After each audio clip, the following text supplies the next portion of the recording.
শেষ জামানায় সময় সংক্ষিপ্ত হয়ে আসবে, টাইম খুব তাড়াতাড়ি চলে যাবে, এক জুমা থেকে আরেক জুমা খুব দ্রুত চলে আসবে।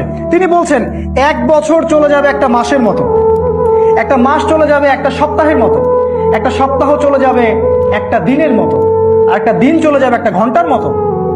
কিভাবে টাইম শর্ট হয়ে যাবে? যত বেশি ভূমিকম্প হবে তত বেশি টাইম শর্ট হয়ে যাবে। আর আমরা এই যে চাঁদের ক্যালেন্ডার বাদ দিয়ে পশ্চিমা ক্যালেন্ডার গ্রহণ করেছি, সময়কে আমরা কমিয়ে নিয়ে আসছি। আরো কিভাবে সময় শর্ট হবে? এই যে আজকে দিনকে রাত করা হয়েছে, রাতকে দিন করা হয়েছে। ছেলেরা ঘুমাতে যায় রাত 3টায়, ওঠে 10টা, 11টা, 12টায়।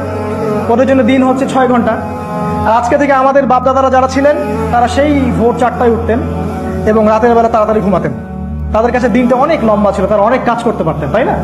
এইভাবে আমরা দিনকে শর্ট করে নিয়ে আসছি, সময় সংক্ষিপ্ত করে আমরাই নিয়ে আসছি। শেষ জামানায় বেশি বেশি মহামারী দেখা দিবে, ভূমিকম্প হবে এবং ঝড় ও জলোচ্ছ্বাস হবে। আর আমরা তো এগুলোকে ভয় পাই না, কারণ আমরা এগুলোকে ডিফেন্ড করার ক্ষমতা রাখি, তাই না? আমরা তো এগুলোকে ডিফেন্ড করার ক্ষমতা রাখি। আমরা টার্মিনোলজি ব্যবহার করছি প্রাকৃতিক দুর্যোগ। প্রাকৃতিক দুর্যোগ, প্রকৃতিটা কে? এটা কি আল্লাহ বাদ দিয়ে অন্য কোনো সত্তা যে রাগ হয়ে গেলে দুর্যোগ হয়? না, আল্লাহর হুকুমেই দুর্যোগ হয়, আল্লাহর হুকুমেই ভালো হয়। সূক্ষ্মভাবে প্রত্যেকটা জায়গায় শিরক ঢুকিয়ে দেওয়া হয়েছে। আমরা শিরকের মধ্যে হাবুডুবু খাচ্ছি, বুঝতে পারছি না। কোরআনে আছে সোনার কয়েন এবং রূপার কয়েন ইউজ করার কথা।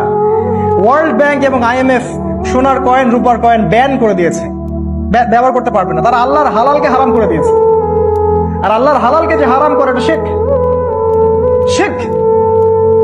কোরআনে অসংখ্য বিধান আছে যেগুলো ইসলামের বিধান, যেমন চোরের হাতকে কাটতে হবে, জেনাকারীকে শাস্তি দিতে হবে, ডাকাতি করলে শাস্তি আছে, খুন করলে আপনার কিসাস আছে। এগুলো আমাদের সমাজ থেকে উঠে গেছে। আল্লাহর হালালকে যে হারাম করে এটা শিরক, আল্লাহর হারামকে যে হালাল করে এটাও শিরক।